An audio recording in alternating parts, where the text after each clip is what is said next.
Welcome to the Slop Temple. We pray this video helps. You begin by measuring 3 tablespoon chia seeds and 1 cup milk or a milk alternative, because precise ratios give consistent texture. Once measured, pour liquid into a bowl or jar and add 1-2 tsp sweetener if desired. This ensures flavor throughout. Whisk vigorously for 20-30 seconds to break up clumps and coat every seed. Make sure to scrape the sides and lift any settled seeds. This simple agitation is the first actionable step that prevents a gelled surface and speeds uniform hydration. Once done with the initial stir, let the mixture rest 5-10 minutes so seeds begin to swell, then whisk again to redistribute any settled pockets. This two-step activation prevents grainy clumps. Now customize. Stir in 1 tsp vanilla, 1/4 cup fruit puree, cocoa, or spices to infuse flavor uniformly.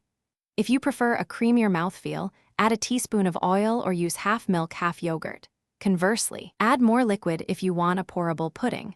These adjustments can place the jar or bowl in the fridge for 1-2 hours or overnight to fully set. If short on time, quick chill 20-30 minutes in the freezer while watching closely. Once set, stir briefly to unify texture, then top with fruit, nuts, or granola to add contrast. If your pudding is watery, sprinkle an extra teaspoon of chia, stir, and allow more time to thicken. If lumpy or uneven, reblend briefly for a smooth finish. These final steps ensure consistent texture and presentation. Thanks for watching. Consider subscribing if we helped you.